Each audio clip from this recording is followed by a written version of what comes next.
Hi, everyone. I would like to welcome you all to 2022's second Mahbubul Haq Distinguished Lecture and the 104th session of LUMS Live that the Mahbubul Haq Research Center at LUMS is co-hosting with SIR, IDS at Sussex, and CDPR. I am Maha Rehman, Director Policy at MHRC at LUMS. I'll be moderating today's session with my colleague, Dr. Ali Cheema. We are joined today by Professor Mushfiq Mobarak, who will present his collated work on the economics of COVID in low and middle income countries. Dr. Mobarak needs no introduction. He's a professor of economics at Yale University and is also the founder and faculty director of Yale Research Initiative on Innovation and Scale, YRISE.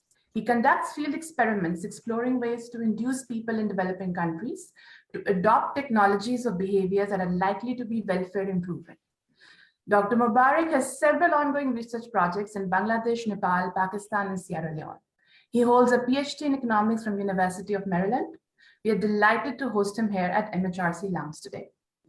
I'm also going to briefly frame today's talk before handing it over to Dr. Mubarak to walk us through his collated research during the last 2 years. The pandemic's many adverse economic and non-economic effects in terms of living standards, education, health, and gender equality have all had an unprecedented impact in scope and scale. Vaccines are changing the course of pandemic, but in grossly uneven ways. While Pakistan has lifted all COVID restrictions in light of the fast decreasing cases and a successful vaccination drive, many other low and middle income countries, especially in sub-Saharan Africa, face considerable obstacles in receiving and distributing doses. To limit the virus transmission, its devastating impact, and opportunities for future mutation, this must change. Mushfiq, what can we learn from the past 2 years and the ongoing intervention to craft this way forward? Let's hear from Professor Mobarak before we open it up for Q&A. Maha, thank you for that very kind introduction. And also thank you to both Dr. Ali Cheema and Maha for this invitation and for setting this up. My family has a long history with Pakistan, and I think this is the first time that I'm doing a public lecture like this, so I am very excited. And so today what I'll try to do is, walk you through, I actually was a useful thing for me to do as well, which is walk through the last couple of years in how our thinking about the pandemic has changed and how, research support for government policymakers has evolved over the last 2 years. Like what was necessary.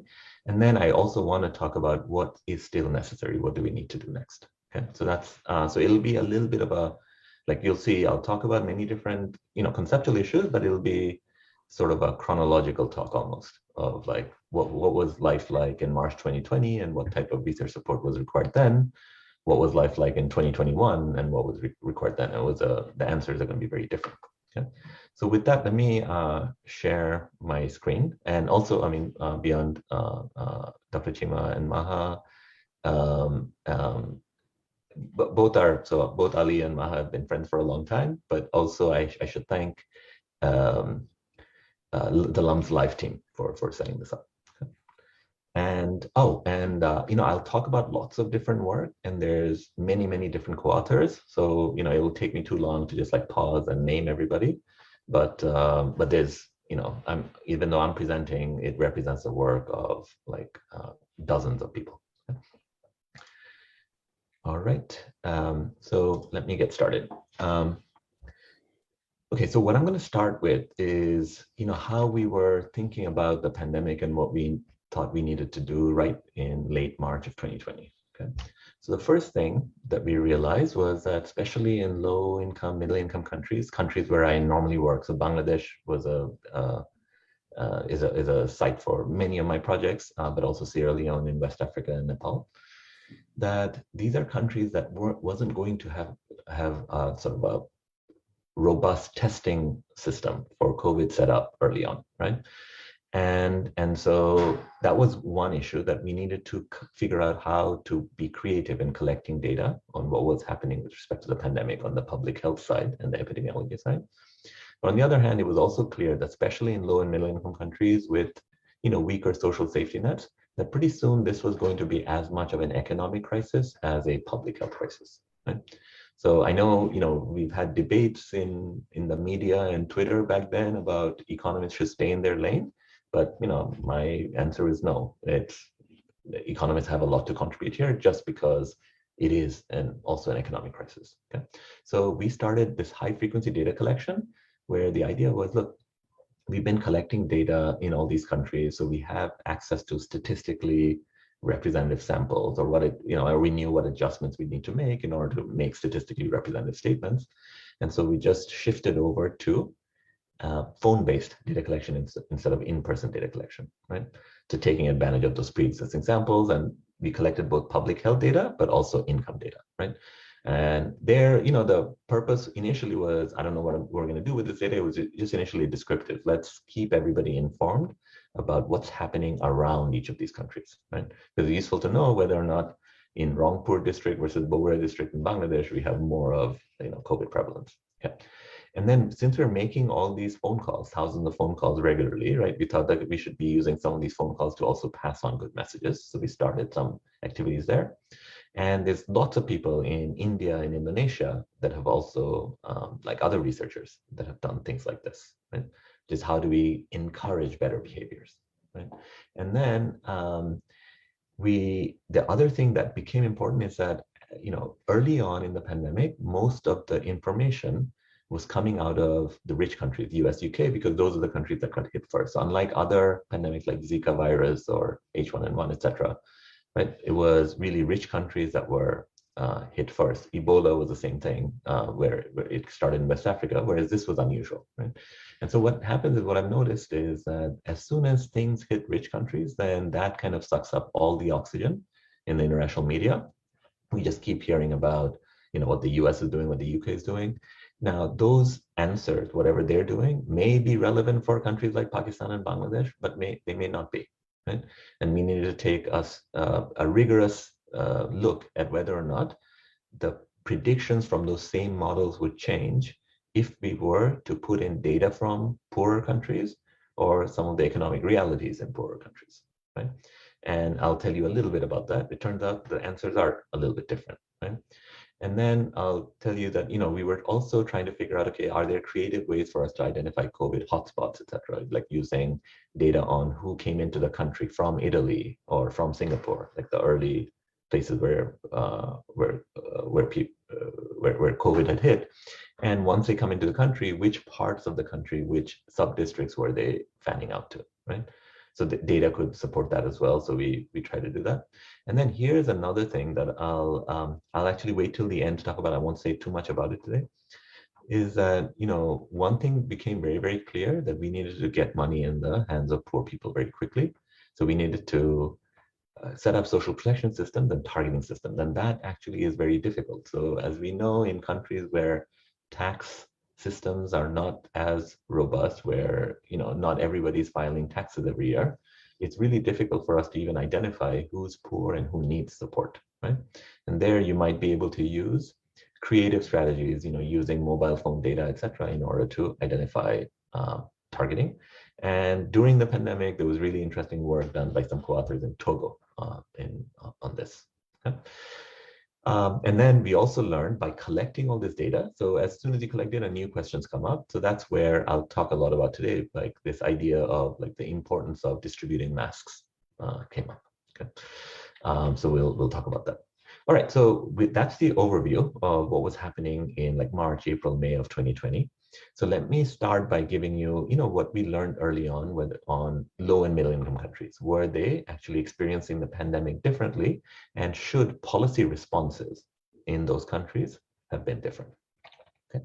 And so the way we did it was we just took the standard model, the Imperial College epidemiological model that the US, UK were using, and we just started inputting developing country data and addressing some of those assumptions. Okay.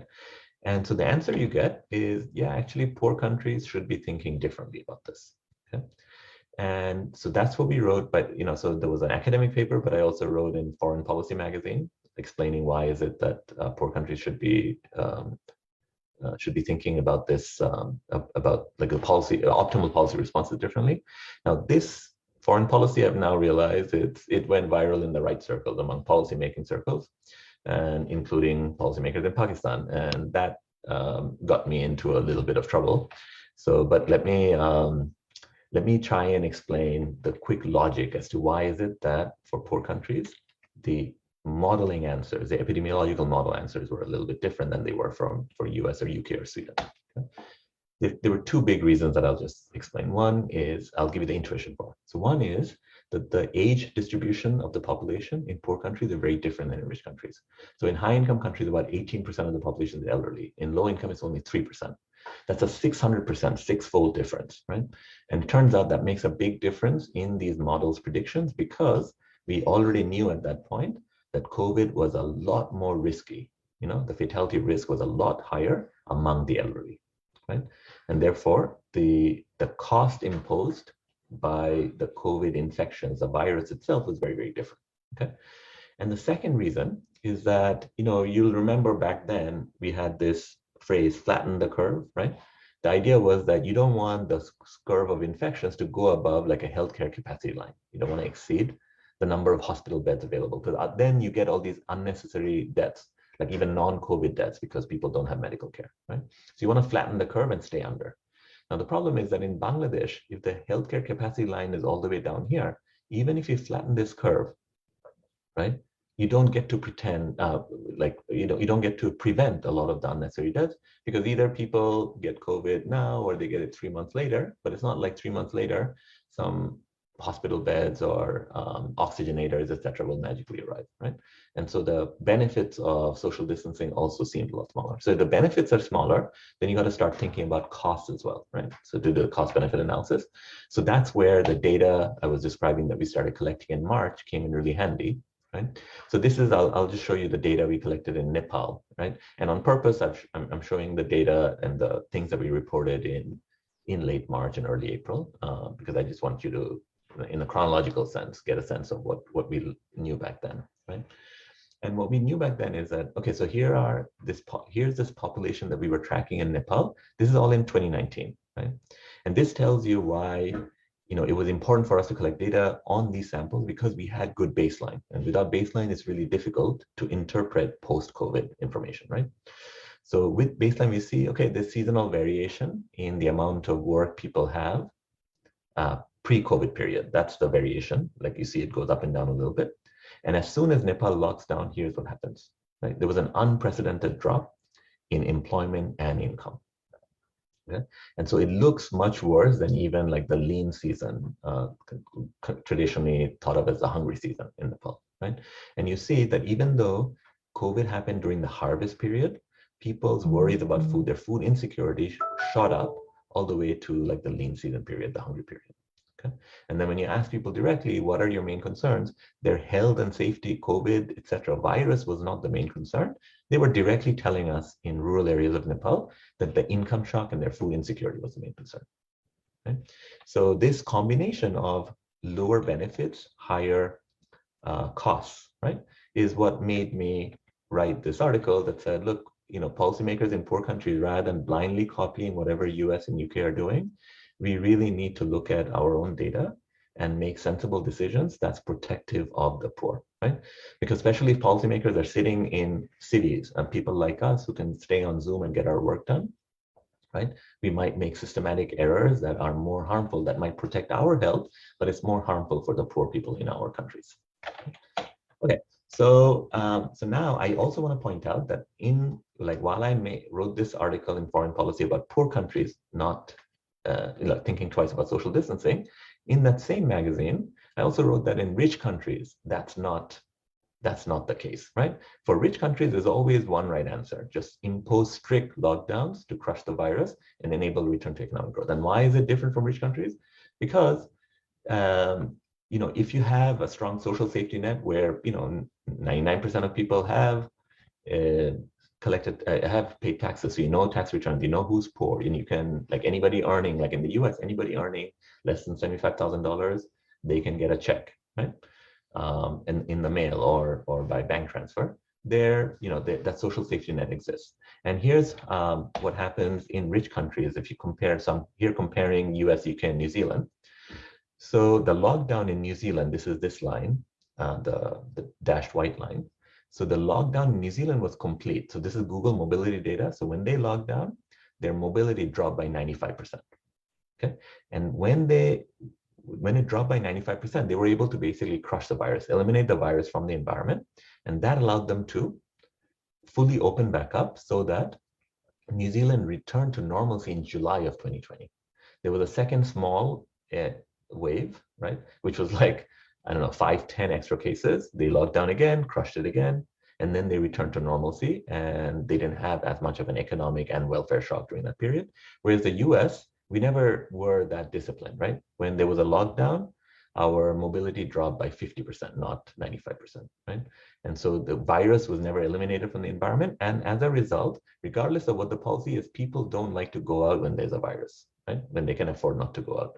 So if they're scared of it. So then what happens is that throughout this entire period into 2021, the country stayed, the economic activity stayed depressed, right? So rich countries had a very different idea than like policy solution, I think, than poor countries.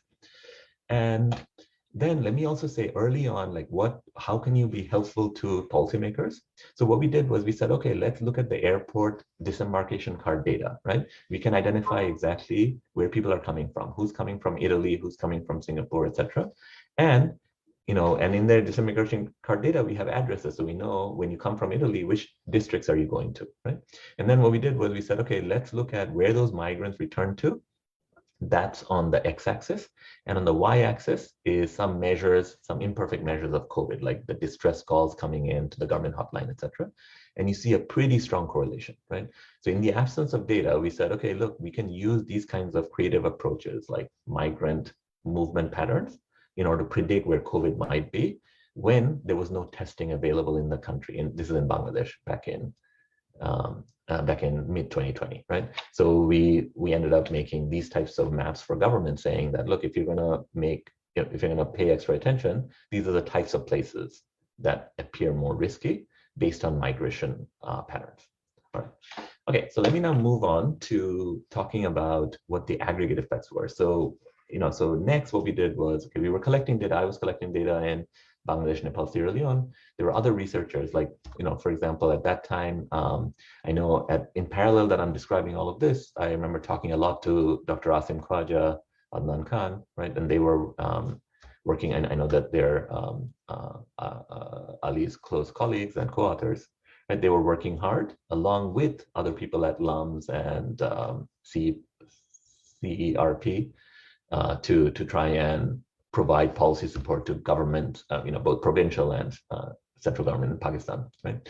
And then there were other researchers doing this work in Africa and other countries, right? So what we did was we ended up joining forces and say, okay, let's now assemble all this data together, right? Wherever we're collecting sort of comparable, harmonized data, and let's start asking questions about, okay, what is it looking like across the set of low and middle income countries, right? And then early on, I also did, part of the impact was I also did a lot of talks at the World Bank, right? Where we were describing our data collection, and they then, took this on steroids. So the World Bank did a wonderful job of implementing that type of data collection, but they were much more deep-pocketed, so they could do it in a larger number of countries, right? So a lot of these results came out that are sort of assembling piecemeal data from many different countries. Okay, so let me tell you what we learned from the data, first at the macro scale, then at the micro scale.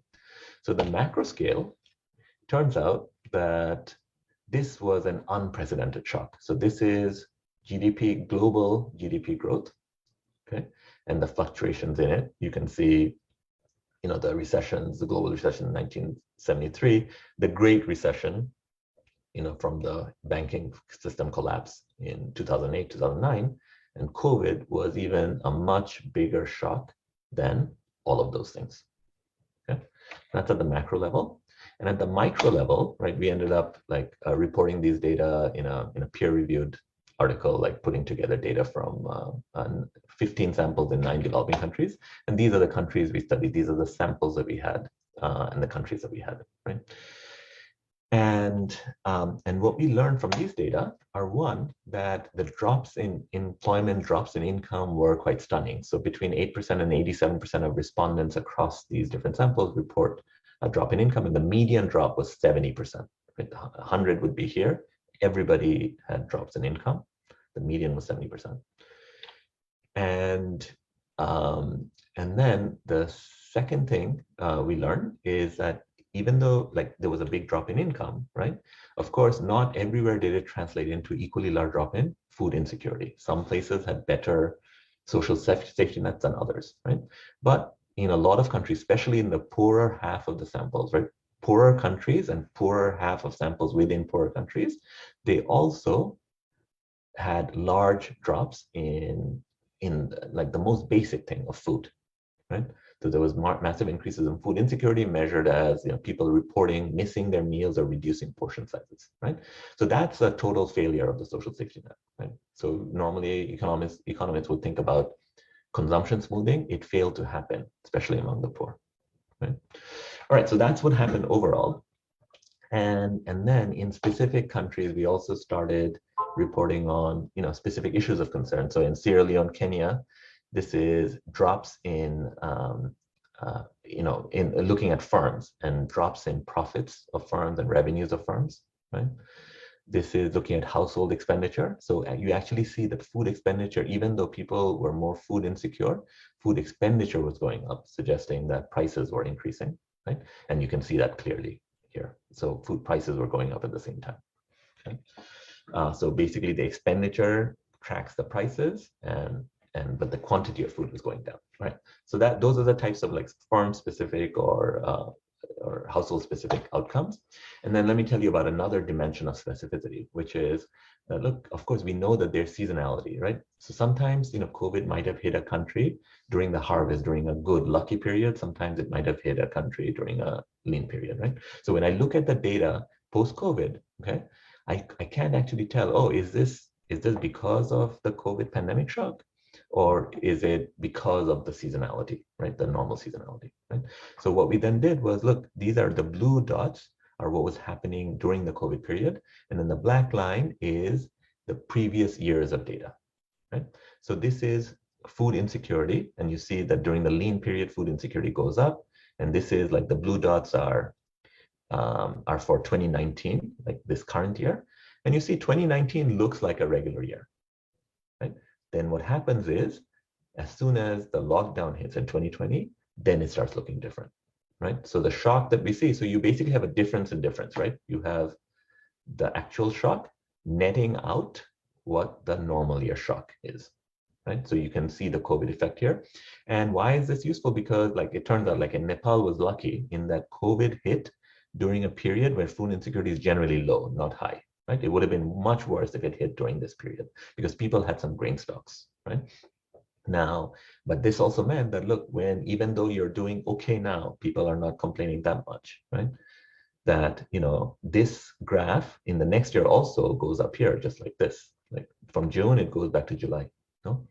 So you have to be extra careful about that. So that's another important data-based insight that policymakers need to know. Okay. And then another dimension was, what's happening across genders. Are there specific subgroups that are at greater risk? So here we studied specific, gender-specific outcomes like domestic violence, and we did see that, that goes up in Kenya a lot, right? And then in Sierra Leone, the way we studied what was happening across gender was that about a third of households in Sierra Leone are female-headed. Okay, they could be widowed or could be a migrant male family member or whatever, right? So we were like looking at, are female-headed households experiencing the crisis differently than male-headed households? And the answer is yes. So first, female-headed households were actually significantly less likely to know about COVID and accurately identify symptoms. So they just had less knowledge. They were less connected with government information systems. And as a result of the less knowledge, they also were less likely to engage in protective public health behaviors. So from the virus, they were at greater risk. And on the economic side as well, we see that in female-headed households, there was even a greater risk of food insecurity, right? That there was a 25 percentage point drop relative to male-headed households in the probability that children ate all meals in the past week. Okay, so let me now turn, let's look at the time. Okay, I'm doing okay.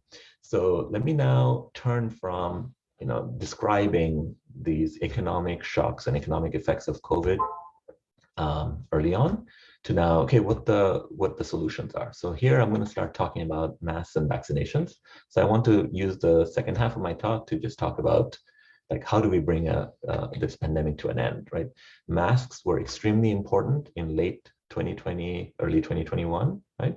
So I'll talk about that first. So I'm going chronologically, and then now I think vaccines have become really important.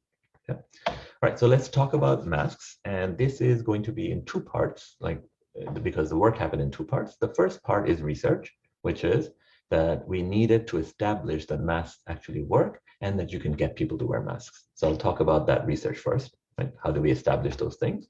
And then the second part is, and this is the point at which I connected with Maha and led to lots of activity in Pakistan, is, now that we have some data that suggests masks work, as well as, a strategy to get people to wear masks, how do we scale that up and implement it inside government systems, right?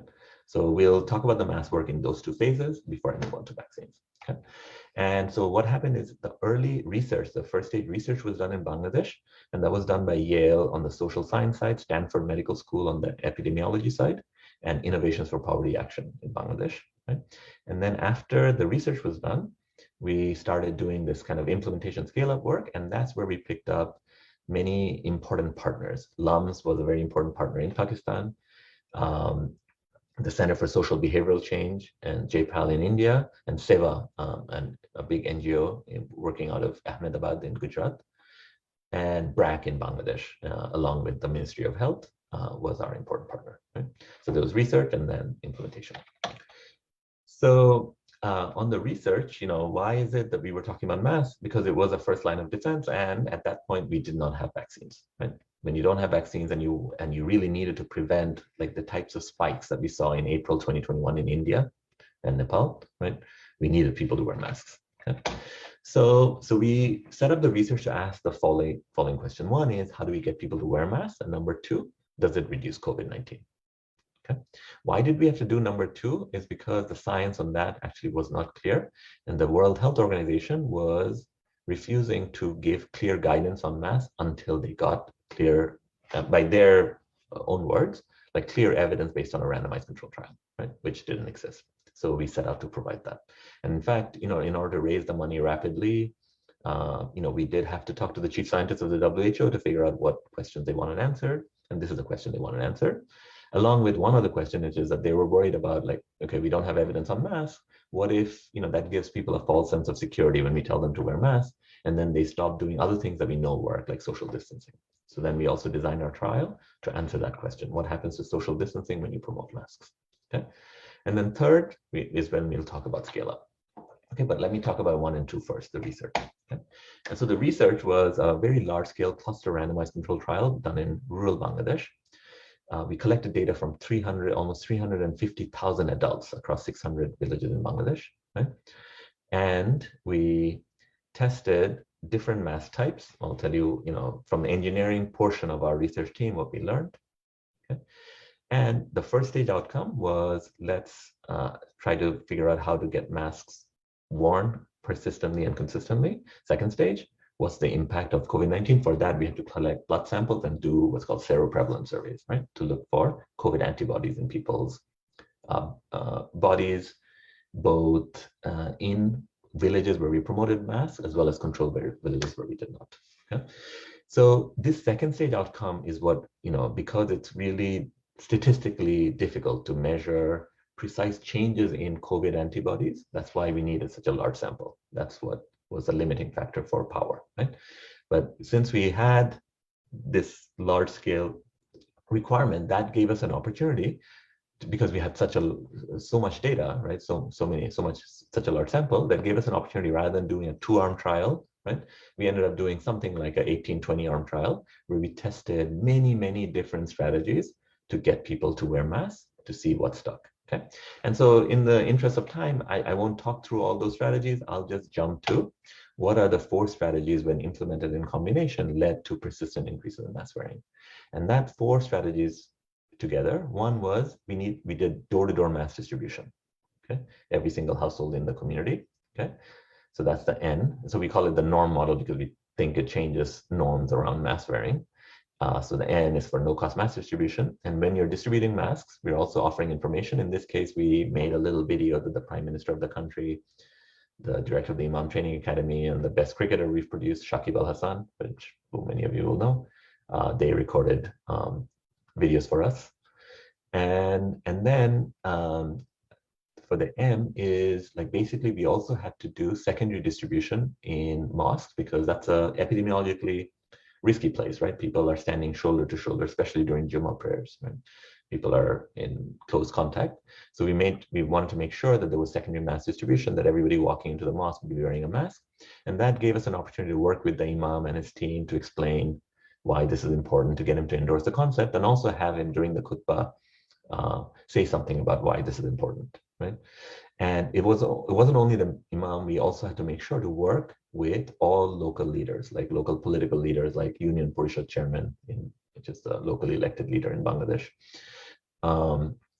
And their endorsement was important, and I'll explain why, which is after we did all of this, right, we saw that mask wearing went up, but it didn't go up to the extent that I really wanted, such that we would feel comfortable that we'd be able to detect changes in COVID transmission, right? So then we kind of, because of the large sample, we could do iterative experimentation. So we added more things, and here's what we did. We added something called reinforcement, which is you can't just go one day, distribute masks, and leave the village, okay? So for the following weeks, we hired people locally whenever possible. We'll call them mask promoters, right? And their job was to walk around, and if they saw people walking around without masks, say in the roads or in the street, in the tea stalls or wherever, right? Was to go and intercept and politely tell people, look, we distributed masks to every single household here. So we know you got one. Why don't you have yours on? Can you please put it on? Or if you forgot it, can you go back home and get it? Or if that's inconvenient, if you're too far away, here's a replacement mask, please put it on, right? But don't forget it because we don't have too many of these, okay? So then it seemed like that really helped in that it tripled effect sizes, okay? And so generally the idea that, like you don't want to be harassed, even politely harassed by somebody on the street telling you about a mask, right? Like people just wanting to avoid that awkward conversation, that seemed to really do the trick, right? Now, why was leaders important? So sometimes people here would react to us saying that, who are you to tell me about masks? Just leave me alone, right? Then these guys we hired had to say, no, look, it's not me.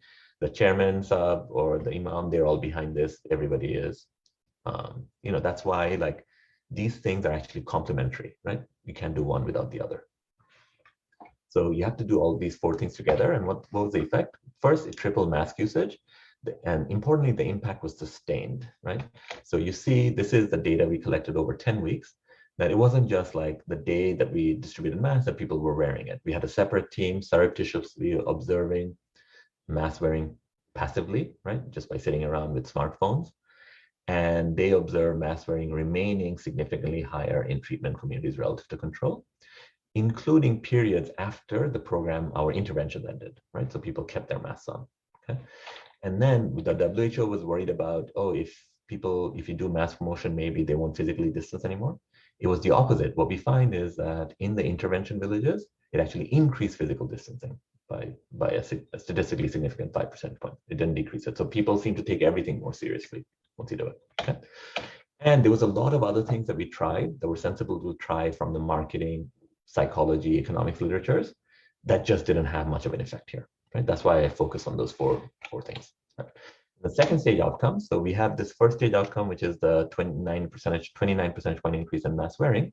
That led to an 11% reduction in COVID symptoms, so WHO defined COVID symptoms, and a 9.5% reduction, statistically significant, in symptomatic seropositivity, right? So documented COVID by taking blood samples.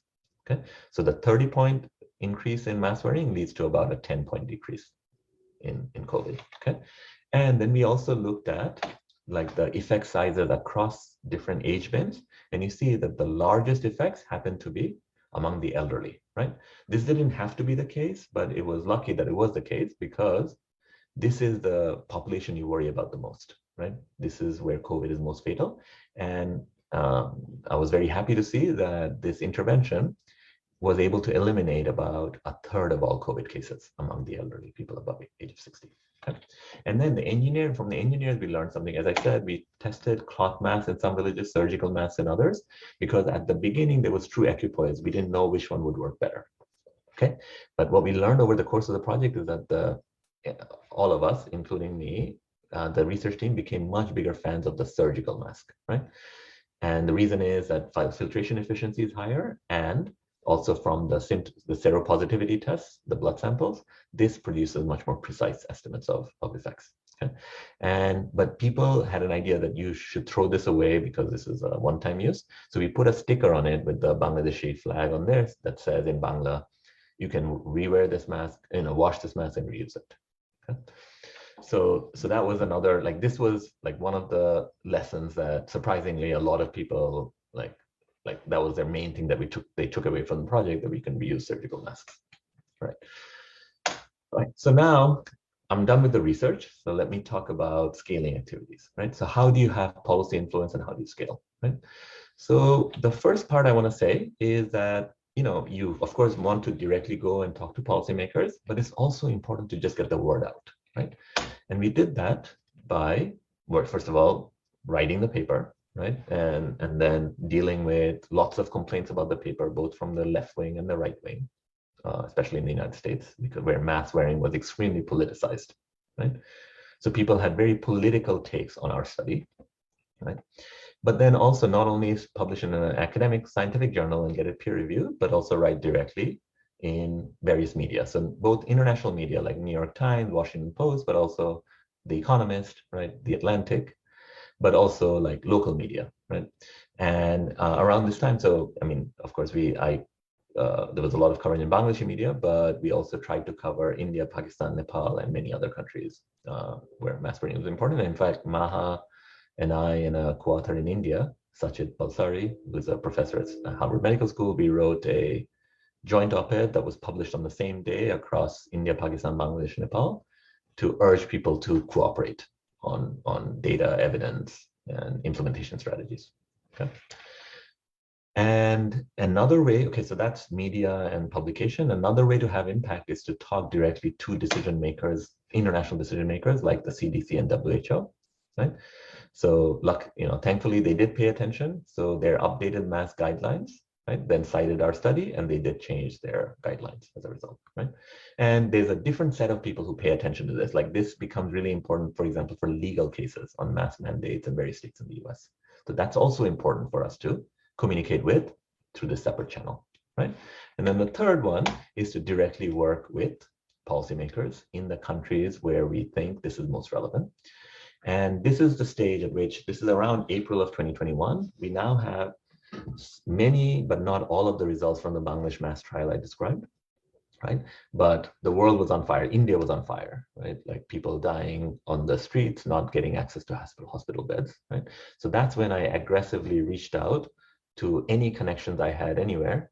So in India, actually it started with Seva in Gujarat. So immediately within a week, they started distributing masks and implementing the norm models, starting in Gujarat, then Rajasthan, and then expanding.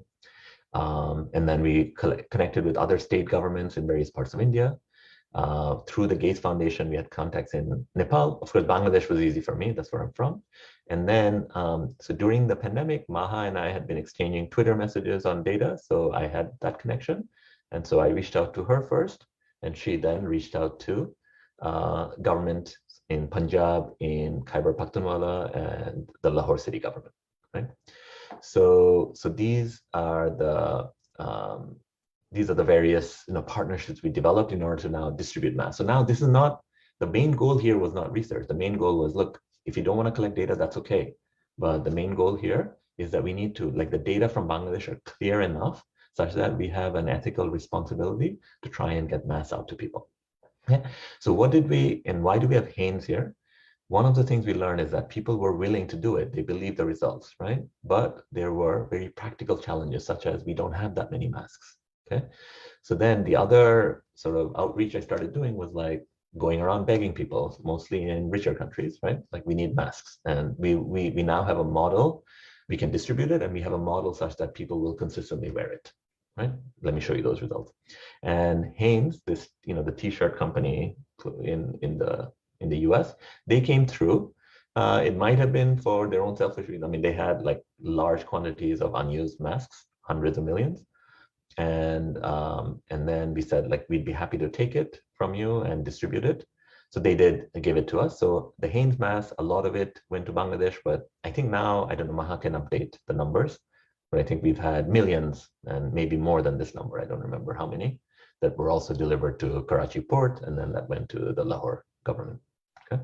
And Maha, she's going to speak later. So anything I miss, she was doing the Pakistan work. So anything I misstate, you can correct me later. Okay, so how did we set these partnerships? We actually had we hired people and had a team in place to take all of the research and convert it into sort of a decision-making algorithm for policymakers. So we put all of our information in this format where people could just, like a policymaker could just like click on this and get all of the details on how to test mass filtration efficiency, how to procure mass, what the pricing should be, etc. And even the contracts we had to with the mass manufacturers, etc. So we put all of this information in a way that was sort of much more easily implementable. Right? So in Bangladesh, this led to I think the biggest gains, and that we talked to the government. So the optimistic good part of it was that the government said, okay, yeah, this sounds great. So why don't BRAC and you, the research team, the NORM research team plus BRAC, which has incredible implementation capacity, why don't you take the responsibility of distributing masks in the 35 districts where we have the highest positivity rates at that moment. Okay. So they said, that will cover about 81 million people. Now, the problem is that the government, I would have been a little bit more enthusiastic with this slide if the government also said, and here is all the masks or the money for the masks, right? The government just didn't come through with that second step. They just said, okay, you can do it. So that's why we had to go begging, and thankfully Hanes and others came through. And BRAC also got donations from the Swiss government, etc., in order to procure a lot of our masks. All right, so that's Bangladesh. And then let me tell you a little bit about what happened in Pakistan, but I'll leave Maha to fill in the details. So from my perspective, the initial stage was, Maha sets up meetings for the NORM team with various government officials, including Captain Osman here, including like the health minister in KP province, etc. Right? And so we make the case, and we made the best progress with the Lahore city government, and that led to some innovations as well, right?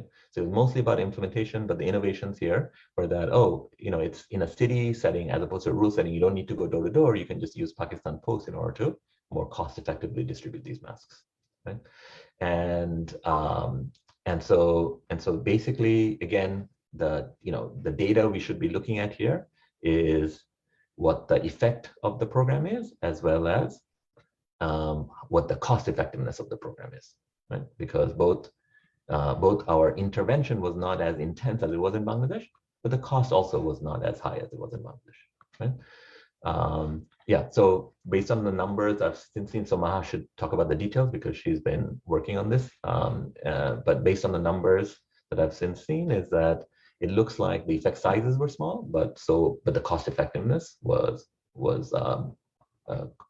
impressive. Okay, so now, so that's on implementation. So let me now use my remaining few minutes. I'll take 5-10 minutes to talk about what comes next. Okay, some vaccinations.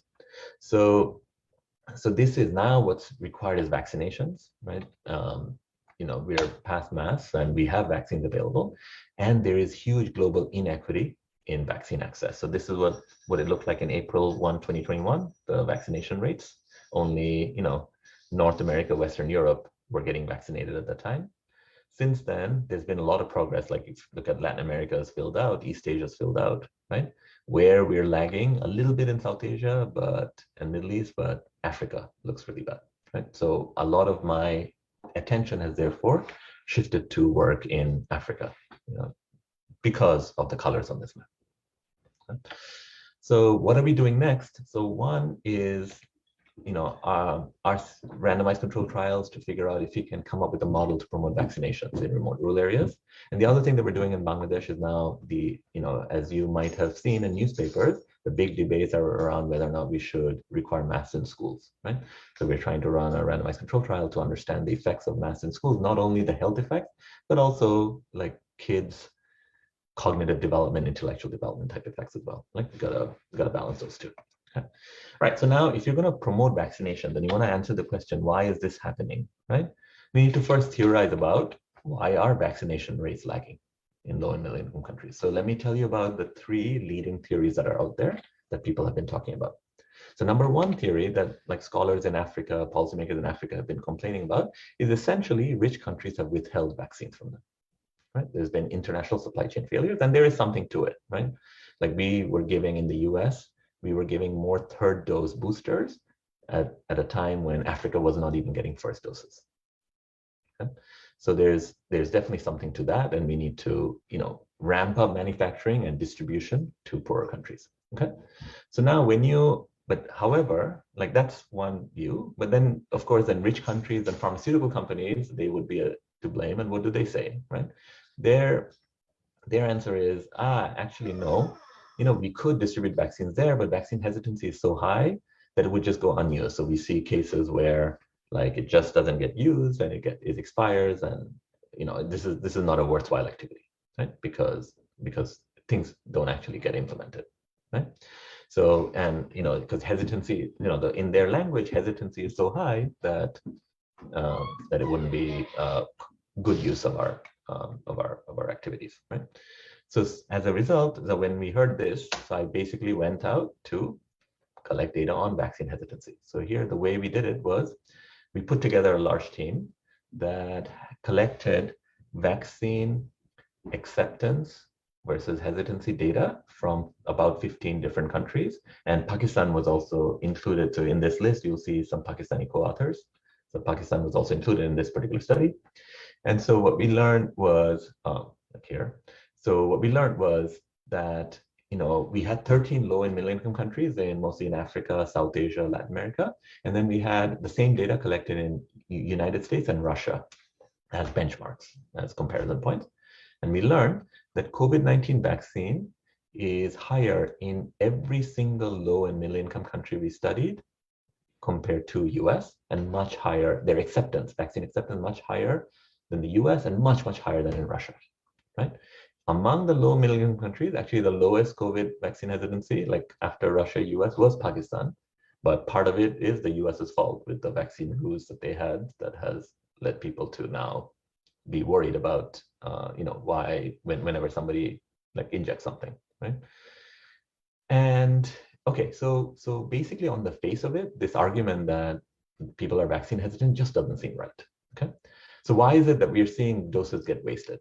The reason is that if you look within those countries, low and middle income countries, we see that you can go to the cities like Lahore and Karachi and you can get good access to vaccines, right? Or go to Freetown in Sierra Leone, you can get good access. But when you start looking at rural areas, remote rural areas, that's where access is a problem, right? So people are not vaccine hesitant, but they're also not vaccine eager. Now, if for rural Sierra Leone, where we started collecting this data several months ago, on like before running the trial, we started collecting data on what the descriptive data on what the constraints were, right? You see on average across Sierra Leone, you see that it takes 3 hours to get to the vaccination center, 3 hours each way. So it becomes an overnight trip for people to get a vaccine, and it costs $6.50 each way. And we're talking about locations where people live on $1.50 a day. Majority lives on $1.50 a day, right? So imagine asking somebody to pay like half their salary, monthly salary, to just get the vaccine. People are not hesitant, but they're not that eager. This is not going to work, right? So you need to actually solve this problem, right? So the trial that we designed, and I was in Sierra Leone for the past couple of weeks before coming back this week, is piloting these ideas and then now running the randomized control trial. Okay, what are these ideas? This is not a good way to get vaccines out to remote rural areas, right? So this is a much better way, right? So this is like putting a cooler in the back of a motorbike where you can take the J&J vaccines, AstraZeneca vaccine, etc., right? But also putting a nurse in the back of a motorbike. Okay? And the remote areas I was in, we were doing it in partnership and collaboration with the Ministry of Health and Sanitation. Like they have their own surge campaigns happening in peripheral health units. Now it turns out there are lots of people living even outside the catchment area, 5-mile radius of their peripheral health units, right? Where it took me hours to get to, like, even though I had access to a car, right? And of course, for people who don't have access to a car, it takes even longer, right? So this is how we're trying to solve the access problem. So basically the intervention is you first go into the village and get them prepared. So you first talk to the leaders, right? And get them, used to the idea that we're bringing the vaccine here and why we're bringing it, and having them call a village meeting. So in the evening, when people come back from the farm, we'll have a much bigger meeting, right? And also, like maybe sometimes having leaders do the miking, etc., for us, depending on the size of the village, right? So it varies across different village types. So you do this, let's call it community mobilization, okay? And because you can't just show up with vaccines, expect everybody to run to you, right? You have to get them prepared that you're going to have the vaccines available for the next 48 hours. Please, and under this mango tree, please come and take it, okay? And then we bring the vaccines in, and then we run these clinics where hopefully large numbers of people show up and you can cost effectively get lots of people vaccinated. So let me just say that the piloting is done. We're already running the trial at full scale this month because we needed to get everything done before Ramadan. And the reason is that over there, they call it Ramadan, not Ramzan, like we do. So the reason is that during Ramadan, people are not willing to put anything in their body, right? So it's important to just like finish this before next month. So I'll tell you about the pilot results. So in these remote communities I'm talking about, at baseline, we saw vaccination rates of about 2%.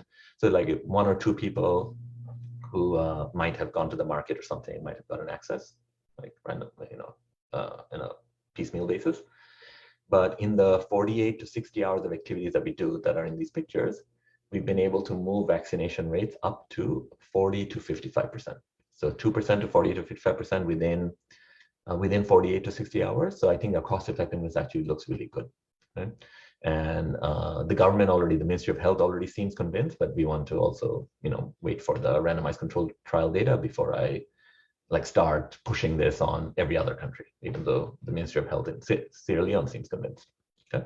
And then the other bit of research that we're doing is that, in the process of piloting, I saw, this is like more for the graduate students in the audience or undergraduate students who might want to study economics, like how do you design trials, right? So what I saw was, look, when I was, actually in the middle of piloting and was, talking to people or observing conversations between our Ministry of Health staff and people, right? Like there were young guys who were just scared of needles, right? But they would never admit to it in a group setting, okay? And so the trial that we ended up running is, where the other people, like sometimes peer pressure gets them to get vaccinated, okay? So in some places, we are like randomly choosing individuals, knocking on their doors and having private conversations about what their concerns are. In other places, we're doing these kinds of small group conversations, right? Because where like young men gather or women gather, etc., to get them to start talking to each other and convincing each other, right? To see what works better, because that's the type of thing that might help us be a bit more effective. And I said it's 40 to 55% is what we saw in the pilot across 5 communities. I'd like it to be closer to 55 rather than 40, right? I think the access gets us from 2 to 40, right? But you really need a bit more push to get to 55. And then here also, I'll just leave a last slide that there's a Lahore vaccination drive. So Maha is able to talk about this. In this case, I haven't been very deeply involved, so she should take the lead in talking about this. That's why I left this at the last slide, so she can take it over. No, thanks, Mushfiq. Just giving everyone a quick overview on what we started doing in Lahore in August. So the RCT on masks quickly allowed us to increase the vaccine uptake throughout Lahore using the same partners and the same setup. And the city administration set up 206 temporary vaccination sites across Lahore. That was accompanied by social mobilization. So they allowed us to randomize across these temporary vaccination sites as to what sites will receive this social mobilization drive and the community promotion. And this was then executed by volunteers recruited from universities across Lahore, the health department. Lahore is divided into 10 zones. Each of the zone is governed by a deputy district health officer. And so each one of the health officers then took on the charge of rolling this out in the treatment areas, where the volunteers then delivered customized pitches after eliciting the reason for hesitancy, collecting data, and then moving on in the treatment phase. So the first phase was designed as an RCT, where the treatment was rolled out in half the vaccine sites and not in the other half. And once we had collected the results, this was rolled out throughout Lahore. And so we are now in the process of compiling the results, and we'll have the results to share shortly, both on the masks RCT in Lahore and the vaccine RCT. Thanks, Mushfiq. Thank you. So I'll actually stop there. And maybe we can have questions or discussion. Thank you again, Maha, Ali, and LUMS team for hosting this. Thanks, Mushfiq, for this sort of amazing journey, which is, through the 2 years of COVID, and bringing to the fore the role researchers can play in directly engaging with policy questions in real time. A lot of the times researchers take time to think about these things, but it wasn't easy to do because things were being hit all the time. So what I'm going to do is Maha and I'll sort of frame some questions, but people in the audience should feel free to put in their questions in the Facebook live comment box, and the LUMS live team will just bring them to us, and we'll keep bringing those comments in or questions in as they come. Mushfiq, I want to kind of break down the discussion around 4 different aspects of your talk, but more conceptually, and one part which is there in that nice paper that you've written with Ted Miguel, but you haven't kind of brought that in. So I want to start by thinking through social distancing as a policy. And Maha and I will be framing the questions. Then I want to go to vaccines, then to masks, and then have a couple of questions on social protection, which was really what got you into a debate in Pakistan. So it'd be nice to end with that. So I want to just start out with social distancing, and in some sense, you framed the overall challenge really nicely. Both about the differences between LMICs in rich countries and demographics, but also in the healthcare capacity line. But in some sense, it wasn't sort of the challenge for LMICs that the really low healthcare capacity line pivoted them towards social distancing measures. So for example, Pakistan never experienced very high death rates. We've never experienced a spike like India or Iran, which experienced these massive spikes. But because the healthcare capacity line was so low, that even sort of increasing spikes led governments, which actually appreciated the argument that there was a tremendous economic cost associated to social distancing, to actually pivot towards social distancing. And that led to these experiences that you've nicely documented. Maha and I looked at the household income expenditure data here, collected by government. We see shocks of similar magnitudes, and so did Asim, Basit, Zafar, the SERP team, very similar results. So my question is a forward-looking question. If that is the case, then if we were to think about vaccine as pandemic preparation, what are the lessons about investments in public healthcare to be prepared? Do you see a role for that? Or do you think with existing levels of expenditure, we could kind of manage and balance where we go in low middle income countries? I know, I mean, absolutely. I think the pandemic brought to the fore how dangerous it is to be underprepared. Right? And and let's use even country, just to underline this point, let's use countries. I'll do a couple of comparisons. Okay, that back in 2019, like, I think it would have been shocking for us to make these comparisons in this particular way, which is East Asian countries, which, we've always thought of, the world has always thought of that with the Center for Disease Control, etc., that the US actually has the, maybe even relative to all other countries put together, had much better scientific know-how on pandemics, preparedness, virus, mutations, all of these things, right? But they were caught flat-footed, whereas South Korea did an admirable job from day one of the pandemic, right? So that tells you that even the country that is so well resourced, right, they could just screw this up badly. Like, we're going to be approaching close to 1 million deaths in the United States from COVID, right? It's shocking. So that's one comparison. And the second comparison I'll make is between Sierra Leone and our countries, Bangladesh, Pakistan, right? Sierra Leone is an extremely poor country. Like, we think of South Asia as poor. We have lots of our challenges, but it's a different level of poverty, right? Sierra Leone reminds me of what I remember rural Bangladesh to be like when I was growing up as a kid in the 1980s. And our countries have been transformed since then. Like, maybe Bangladesh a little bit more than Pakistan. And Sierra Leone, again, I think there it was because of their experience with the Ebola pandemic and responsiveness to the Ebola pandemic that they were much better prepared, right? And they were able to use some very frugal innovations in order to manage the pandemic much better.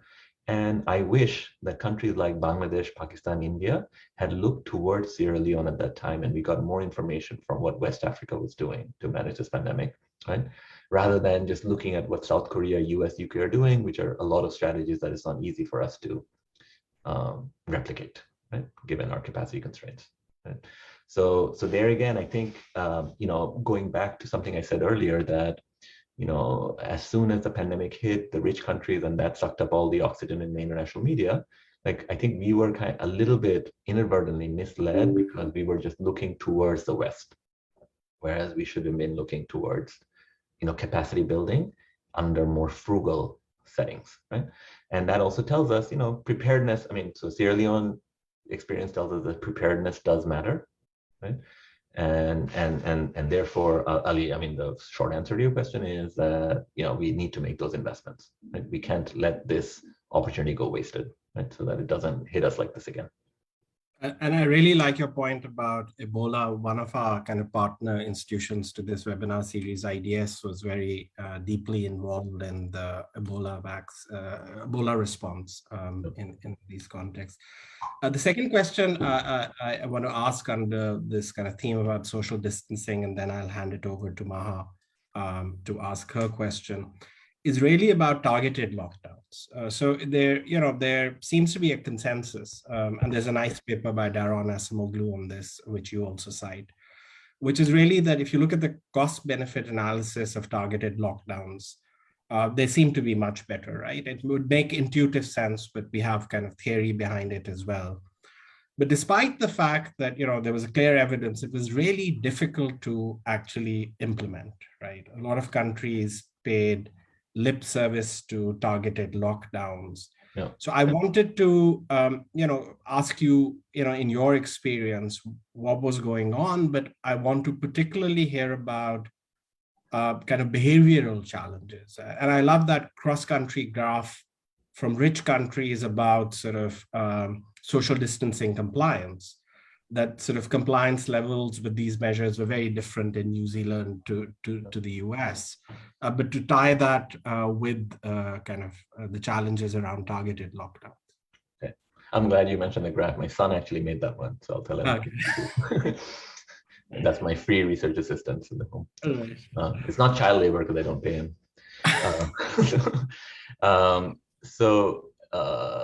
Yeah, you know what? This is a case where you probably have more to teach me than I you. And the reason I say this is that, like, I learned a lot about this from our common friend Asim, Professor Asim Khwaja at the Kennedy School. So Pakistan was an early mover, and especially I think because of the work of CERP, working with governments, was an early mover in thinking systematically about how to implement targeted lockdowns. And in fact, I set up a call with Asim and Adnan Khan early in the pandemic to figure out, how they were thinking and got their paper, and then started passing that type of information on to the Bangladesh government that was also thinking about implementing this color coding, right? And as you indicated in your question, yes, it's absolutely true that, identifying those targets and implementing them, it's a complicated process, right? Because it's not just geographic targeting that's needed. Like what we were doing, the work we were doing in Bangladesh was, okay, there's a geographic aspect to the targeting, but there's also a sectoral aspect to the targeting, right? Working in garment factories, indoors which is important in Bangladesh, is very different than working outdoors in agriculture. But on the other hand, a lot of the export earnings is coming from garment factories, right? And second, like the timing matters, like putting in lockdown policy. So now let's think about the temporal dimension, like within one sector, say agriculture, right? Putting in lockdowns, strict lockdowns, when farmers need to harvest, right? That imposes very different costs than putting in lockdowns in the intervening period between planting and harvest, when you're just mostly waiting for the crop to grow. There may be some weeding tasks, etc., but you could like start using capital, right, or herbicide more to do that. Okay, so essentially it boiled down. I remember, in thinking through this with the Bangladesh government back then, it boils down to some very, very specific details, right? And then, everybody, and also the other thing that happened, Ali, during that time, now you're reminding me of like a period of my life that I skipped over in this presentation. It's probably like September 2020 or something. I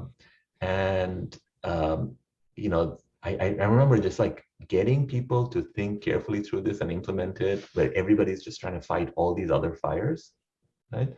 That just was very, very difficult, because COVID, the virus was clever in that it also took out our defenses. Like nobody was coming into the office. It wasn't easy for us to work together, right? Thankfully with Zoom, we made some of that up, but still, like it wasn't easy for us to just like implement things in ways that when there is that entire infrastructure is in place, right? So I would say, again, it's important for us to maybe have plans in advance during peacetime periods rather than trying to figure all this out during wartime. Yeah, and building kind of capacity for that, as you were saying. I know, Maha, you have a question about public health systems that you wanted to ask, so why don't you go ahead before we go on to the vaccine challenges? Yeah, and I think I'll take my questions right towards the end because you have this sequence, and then we can move on to my questions. Okay, so Mushfiq, I want to kind of shift now to this whole challenge about vaccines. And I have kind of, I think you raised a really important question by showing that evidence around vaccine hesitancy. There are lots of debates. I've also seen those in sort of international contexts where the assumption was that in these countries, the big challenge would be vaccine hesitancy. And you talk about that Nature Medicine paper that drew on lots of surveys in lots of countries, including in Pakistan. And Pakistan case is actually interesting because those surveys happened quite early on, and actually the vaccination program hadn't started. And in fact, Pakistan has done actually quite well. If you take Pakistan's start date, almost 70 to 75% of our eligible population is now vaccinated, which again sort of buttresses what you were saying about vaccine hesitancy not being that big a challenge. So it seems to me that the kind of big elephant in the room is vaccine inequity, right? And we're standing at a crossroads where it's now, I think every country in the world, and I think also WHO has now said that having boosters is sensible. And we're going to have repeated boosters, right? So there's the global problem. And again, in that paper with Ted Miguel, you talk about looking at it from the perspective of externalities, that if you don't sort of address these unvaccinated parts of the world or people in the world, then you're still going to be prone to all sorts of variants coming about. So I wanted to have your thoughts about where do you see this going? But I also want to connect it with another part of the evidence that you presented, which is that even in national context, there are large challenging populations that remain. You talked in the Sierra Leone context about rural populations, right? You have now part of the problem is that at least in a number of countries, rural populations have had lower infection rates. And the tendency would be to focus on the mega cities where densities are higher. And then because infection rates are going down, let the other part just go. Don't you see a similar externality problem looming over there? So I just wanted kind of your thoughts on these two things. Sorry, I just trying to remember on the first one what. Sorry. So it's global inequity and the booster. Yeah. Yes. So let me point to the work by another colleague from Pakistan, Dr. Saad Omer, who's the director of the Yale Institute of Global Health. Right. So he's written actually a modeling paper with some like modeling colleagues, and they have this striking result. It's a theoretical result, not an empirical result. Like the theoretical result is that rich countries, at a time when they were giving boosters to their own populations and prioritizing doses for that, right? They say, given existing trade, like reasonable assumptions around the strength of existing trade migration links, right? The rich countries, even if they were being completely selfish, right? They would do better to send some of those vaccines, like some of those doses, as first doses in poorer countries, rather than holding it for boosters in their own countries, right? And this is not even like, you don't have to care about the poor countries, like just the risk of new variants emerging and risk of reinfection, right? Means that, it's as long as the trade migration links is strong enough, which they are, like people are moving back and forth and goods are moving back and forth, right? That you actually, you don't even have to care about inequity as a problem per se. You care about yourself and you still want to address the inequality. I think that's a really powerful result, right? And of course, now when we go and think about inequity and the ethical responsibility, that argument is even much, much stronger. Yeah. And you expect a similar result for unvaccinated populations within national contexts. Exactly, because you would say, then you don't have to talk about trade links anymore, right? There's internal migration links, and we know that there are about 100 times as many internal migrants as there are international migrants, right? Yeah. And and then I've talked to, in doing this, the vaccination trials in Sierra Leone, we were careful, like, okay, look, these are very remote rural areas where we have to go and do this extra hard work to get people vaccinated, right? Is it even worth it? Maybe they're just so remote that it's not even, so we talked to the CDC about that. And their guidance was, no, absolutely, like the correct ethical thing to do here is to get everybody vaccinated, given what we know about the consequences of the disease or the consequences of vaccination. So I'll just add. Sorry, go ahead, Maha. I'll just add a one-liner to that. So there are countries like Pakistan and India, given our work in Lahore and Bihar, which already had the system to reach these unvaccinated pockets, given the polio networks. So the work with Gates and because of the polio networks. So polio has established very far-reaching links. So our joint work in Bihar and in Lahore proves that they now have those setups and those systems that exist where Gates has done that work in South Asia. And that parallel setup was not there in sub-Saharan Africa. And so areas and countries which had those systems and had those setups were able to reach those populations very quickly. So we started working in Bihar, but we found out that the rate reached 90-95% fairly quickly for the first dose. And the same thing happened in Lahore and in other districts. So we were looking for partners to extend our work with vaccine in Pakistan. And it was hard. We talked to Yasmin Rashid, Faisal Sultan, and they were like, these areas are fairly well covered because of our existing networks and because of the training that our health officials already had. And so I feel like a similar effort or a similar concerted effort also needs to be made in sub-Saharan African countries where the problem is much more acute and where such interventions are definitely going to have a much bigger impact. So building those capacities Yes. could be another. And then this work is now more important in those countries to build those systems now that can then lead us, prepare us for future pandemics. Sure. One thing, Mushfiq, before we were sort of joining this call, Maha and I were discussing. So one sort of unvaccinated group, which there hasn't been much discussion in Pakistan about, at least in the media, I'm sure, in the NCOC, which is the pivotal organization dealing with this. They must have done thinking. But right now, the eligible population's cutoff in Pakistan for vaccination is 12 and above.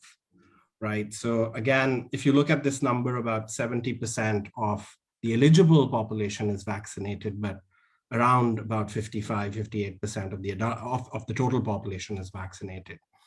And this kind of links with your work on masks in schools.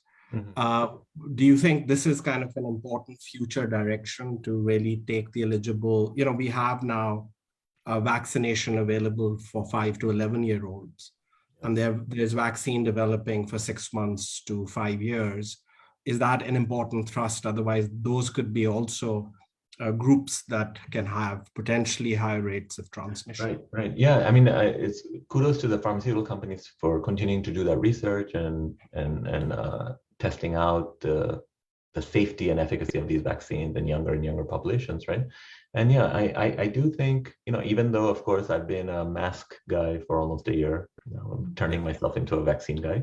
Even though I'm a mask guy, I do think that, there are reasonable concerns that people have about social emotional development in kids when you're forcing them to wear masks. And if we can make those environments safer for kids, right, such that they have the full range of activities that you would normally have in a school in a pre-pandemic period, that probably is a positive thing, right? So I don't want to say too much about it because we're still like launching that project and collecting data. So we'll see. But that's why we're collecting that data and trying to run that trial to think about that trade-off. So one question related to your vaccine work in Sierra Leone, the randomized control trial. There was a lot of thinking. I remember I was working partly with Asim and Adnan in the earlier part of their work with government on the COVID response. There was a lot of thinking of using these mobile teams around vaccination. And the initial response of government actually was not to go down that route, but to actually use hospitals and centers. Of course, they were initially sensibly targeting the bigger cities, where spikes were higher, death rates were higher. The argument over there was leakages, right? So they were very, very worried about the fact that there would be like a market for vaccinations, right? Because this was because supply is restricted, right? I see. So you can't sort of open it up. So these are particularly in contexts where the supply is not assured, it's restricted. You want to target, match vaccines to at-risk populations. And then what you can have is basically you're doing free vaccinations, so there are rents to be made. I'm wondering whether that, I can see. That is a reasonable concern, actually, right? So I'll say a couple of things, and that goes in different directions. So one, the first thing is like getting vaccines out to people to improve access, lower their cost of taking it. I think that's generally a good idea anywhere, right? Yeah. Like holding all else equal, right? That's what you need to do. You just want to make it as convenient as possible, because we talk about vaccine hesitant versus accepting. It's not that. It's a spectrum, right?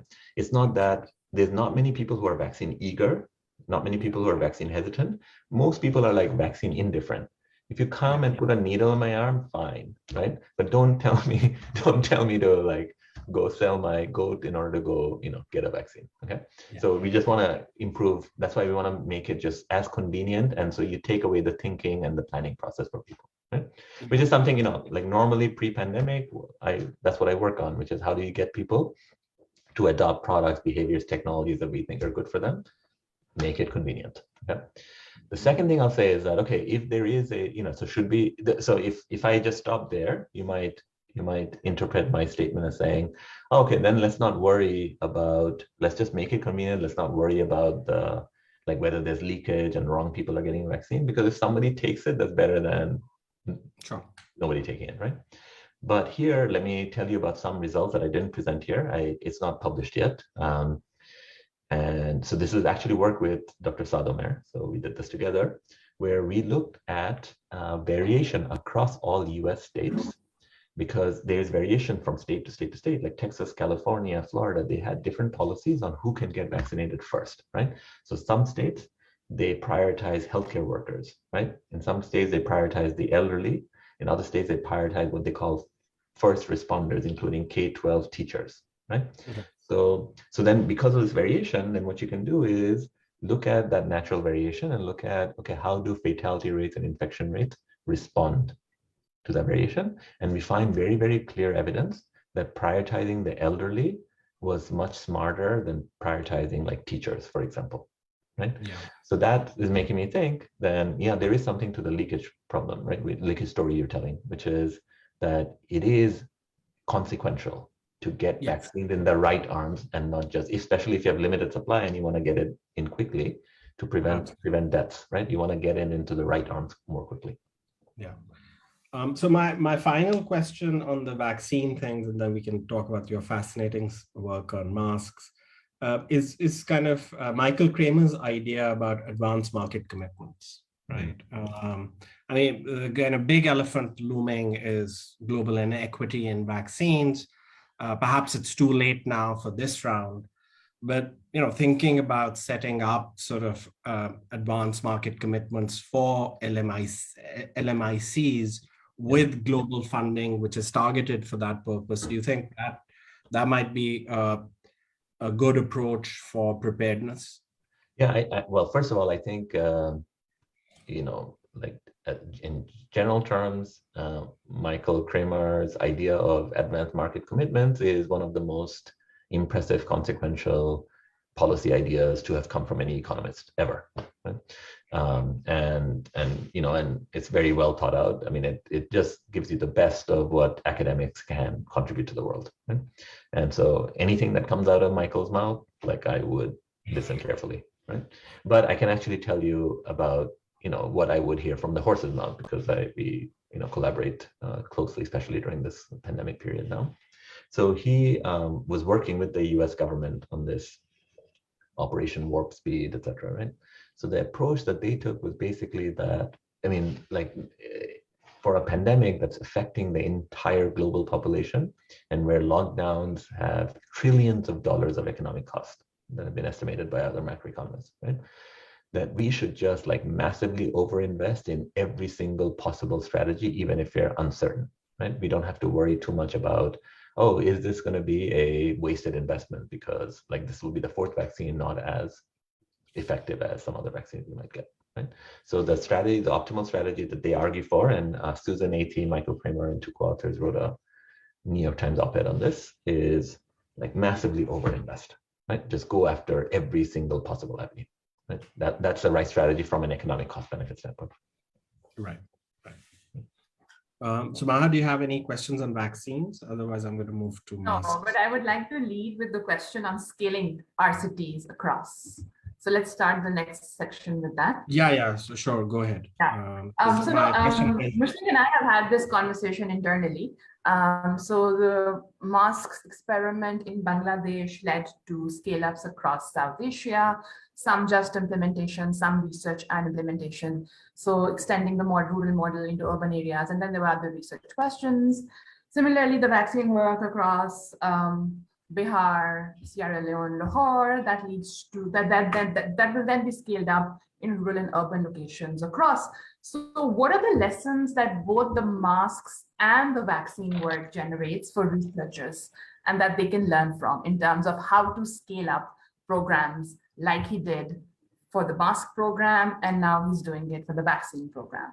So scaling up is his area. YRISE works a lot on that, and I know there are a lot of lessons that we can benefit from his migration work as well. So how should researchers generally think about scaling up? Yeah. Okay. So the scaling up, I'm glad this question came up, Maha. Thank you. The scaling up, there's actually I wanna shift gears a little bit. Okay. So the way we've been talking about scaling up in this talk is, look, we have a set of results. We're in the middle of fighting fires. We're in a pandemic period. We need to figure out how to get governments to do this, right? That's one way to think about scale up, okay? But a very different way to think about scale up is that, okay, look, sometimes we get really excited about specific policy ideas or interventions, okay? So maybe we do it well and we run a randomized control trial where we have very clean evidence that say you provide training to people, they get better jobs and they have higher wages, right? As long as you give them some skills training, okay? Now we have that idea. So now, one way, I mean, if I wanted to just like directly translate the conversation we're having, we're like, okay, now we need to figure out through what government systems do we need to provide this training in mass scale. Okay? But notice that the world is going to fundamentally change. Unlike the mask case, the world is going to change in uncertain ways if you start giving training to everybody. Okay? Which is that, like, if everybody gets skills training, even though in the trial you saw the 200 people who got it, they get higher wages. If everybody gets the same skills training, maybe they'll just compete for the limited number of jobs, and that effect is not going to get replicated, right? So that's a simple example of a general equilibrium effect, right? So earlier, we were discussing seasonal poverty and then, seasonal migration as a strategy to address seasonal poverty, something I've been working on in Bangladesh for the last 14, 15 years. Now there, you get people to migrate, right? You have lots of other uncertainties that come up. You get people to migrate, and I showed in my original trial that leads to increases in consumption, increase in income.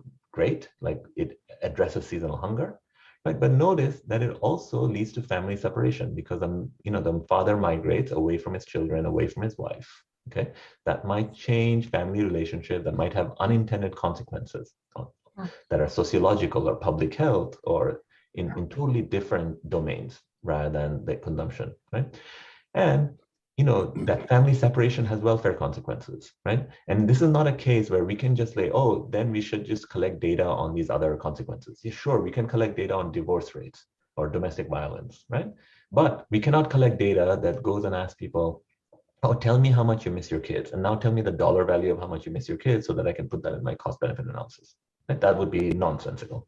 Right? So we need to start using other types of strategies, not just randomized control trials, right? That's why we need to connect back to macroeconomic analysis, political economy analysis, econometrics, and also how to thinking about external validity. How do we aggregate evidence from different types of contexts, right? So, I'll just share my screen one more time and say that, that's what we have been trying to develop at this organization, YRISE, that I founded, the Yale Research Initiative on Innovation at Scale. And you'll find more information at yrise.yale.edu. So the idea is that, there should be we cannot be declaring victory on the basis of one trial and then saying, okay, now we just need governments to scale this up, right? There are complexities that arise as you start scaling things up. And we went through the process of identifying, what bins those complexities fall under, built those research networks, right?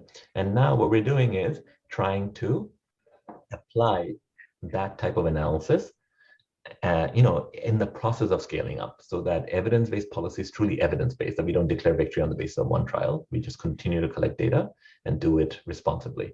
And actually the first place where we implemented this was on seasonal poverty, right? And this is data I've been collecting in Bangladesh year after year. This is from 2015. Like there are periods of the year that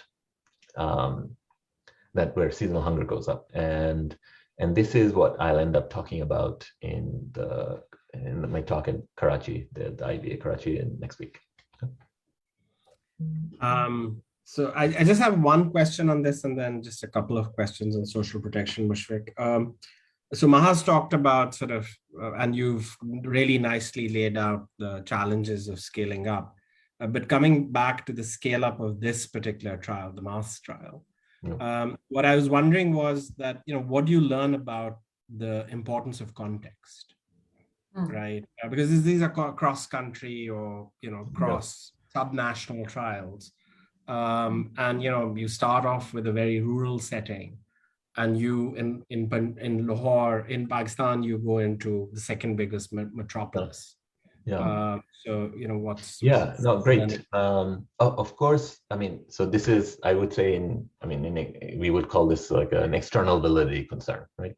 And it's actually even, I mean, Ali is being nice in saying just like moving to a context is actually even a problem within the same context in a different time period, right? Just because people, the virus news is everywhere, people wear masks, but we know in the same context, same city or same rural area, even the same household, people behave differently across different months, right?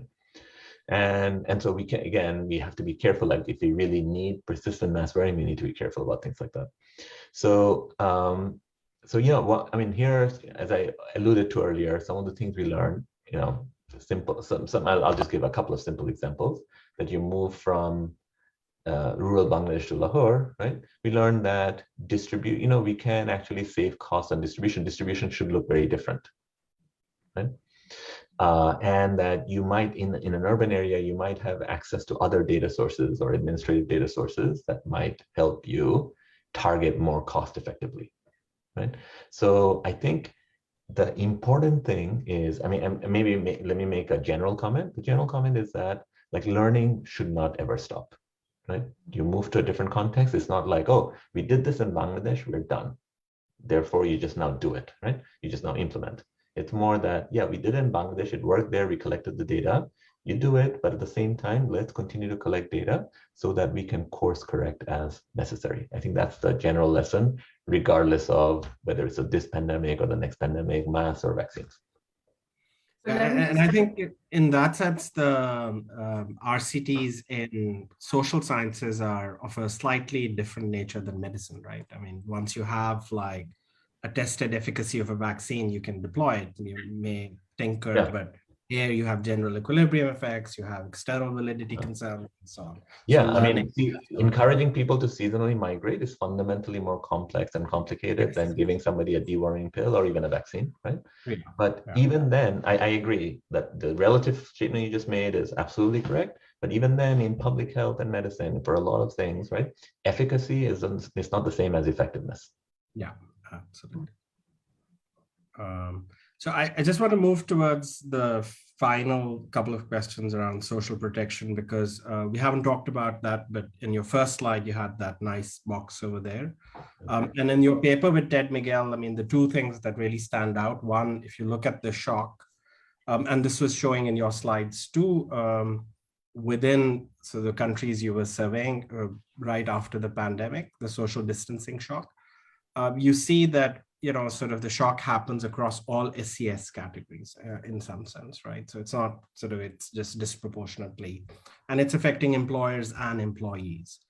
But then that paper connects that challenge to who was disproportionately affected. And it seems that if you look at both the intensity of the shock phase and the inability to get a social safety net, apart from women, people who were in the informal sector, got really badly affected, right?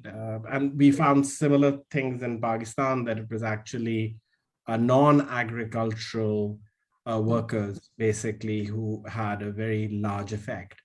The challenge I want to ask you is, in countries where documentation is really poor, it's very difficult. And I remember sort of starting some work with Imran Rasool. This was in the Serb context. Anadnan and Ghazala Mansouri, and Mazhar Wasim, but around employment subsidies for informal sector workers. Government was very serious about it, but it was really, really difficult to operationalize that. And the concern was that if they lose their jobs, then you get like hysteresis effects happening as a result of that. But I was wondering, when I was looking at your box on your first slide, is you talk about the use of data and machine learning as a way to do this targeting. And if there are lessons there, I think it'd be fascinating for both researchers and government to learn from that. Yes, absolutely. So the person whose work everybody should be looking at is Josh Blumenstock, Dr. Josh Blumenstock at UC Berkeley. He's in the School of Information Sciences. So he's an expert on sort of combining economics and computer science, right? Machine learning and economic data, in order to make progress on these questions. So, I connected with him because we tried to implement this in Bangladesh, and we tried to implement it in 2020, and just 2 weeks ago, the data access permissions finally came through. Okay, so but it's fine. Better late than never, because we need to do better targeting of social protection anyway, even in a post-pandemic world, right? So, but then he was able to get this done much more quickly in Togo, and a paper has come out in Nature on this. So there's a Blumenstock et al. Paper in Nature, or maybe there's another first author, his graduate student, but it's in Nature and it's on his website. And the idea there is, I mean, I'll just briefly give you the idea, or at least the Bangladesh version of the idea that he and I have been talking about, is, okay, look, we have all this data that I described from Bangladesh on who was hurting during the pandemic. So that was based on surveys, so we actually think of that as a ground truth, right? We know who's suffering more. And so for my survey sample, I can target really well because I know details about their lives, right? But the problem is my survey samples across all the samples only add up to, like, I don't know, 30,000 people, right? And Bangladesh is a country of 160 million, not 30,000. So what do you do? How do you solve that problem, right? So basically what you need to do is you have to have some kind of information on the hundreds of millions of people, right? Now, but nobody has that information. Researchers don't, the government doesn't, nobody does, right? So, but one of the things, I mean, the trick here is, one of the things they do have is almost everybody carries around a cell phone, right? And the cell phone is always generating data, okay? So, but we need to be able to interpret that data, right? So it won't surprise you to learn that rich people and poor people use their cell phones differently, okay? So now imagine, for my 30,000 people, I have their cell phone numbers, I have the ground truth, as well as their cell phone usage pattern. I can put those two things together and use machine learning to train an algorithm to detect patterns of how the poor are using their phones differently than the rich, okay? So then the algorithm gives me a clue, like, okay, if I look at characteristics XYZ in their cell phone usage pattern, that seems to be predictive of or correlated with poverty, right? And then once you have that algorithm, you can pressure test it, etc. You can have holdout samples to see how well it predicts, things like that. And then if you sort of believe in the algorithm, and you can also add some human element to it, right? You don't want the machine to solve everything. It's going to make inclusion, exclusion errors, but then you can send them a text message and try to correct those errors, right? So once you do that, let's say you have an algorithm you now feel confident about, you can hand that algorithm over to the cell phone company, and they can just run it on the 100 million subscriber base, and then tell us which cell phone numbers are more likely to be people who need support. That's fascinating. Maha, do you have any other questions? Are we already running? Maybe we can take one. You're muted. Yeah, no, I just wanted to wrap it up maybe and bring it to a close. So Mushfiq has done a lot of very rich work in the last 2 years. Algorithm, and you can also add some human element to it, right? You don't want the machine to solve everything. It's going to make inclusion. Facebook thing is coming on here. Yeah, sorry about that. Yeah, no, so I just wanted to close it off and say that for researchers and for policymakers, based on the research of the last 2 years, what are the lessons that can help us build stronger health systems going forward? And so what would Mushfiq want to say on that? Stronger? I just missed the last phrase. Health systems going forward. Yeah. So, I mean, this pandemic has, I think, revealed for a lot of countries that, something, this is not the exact analogy, but something like the emperor has no clothes, right? We have lots of deficiencies that make us struggle, right? So let me try and put an optimistic spin on it, because I don't want to just end the talk on in the various ways we've been failing. So on that, let me just say that one silver lining of the pandemic has been forcing government, epidemiologists, so medicine, public health researchers, and social science researchers, economics, and other disciplines, to all connect and try to solve problems together. And we've seen why that's extremely important, right? So the optimistic thing I'll say is that let's not let that those connections fray. Let's build on those connections, because it will require going forward to solve problems, even non-pandemic related problems, just like normal healthcare issues, or normal social safety net issues. We need these types of connections to remain strong and for us to work together. both across discipline within countries and across countries. Like in this case, we have been across India, Pakistan, Bangladesh, Nepal. Thank you so much, Mushfiq. I know you're traveling tonight, so thanks for taking out time. It's very generous of you. But this is a really exciting talk, and hope we remain connected and have you over in Lahore soon. Absolutely. Thank you so much for inviting me. Yeah, it's been a pleasure to connect with friends in Pakistan over the course of these last 2 years. I guess that's another silver lining. Thanks, Mushfiq. Have safe everyone. travels. Bye.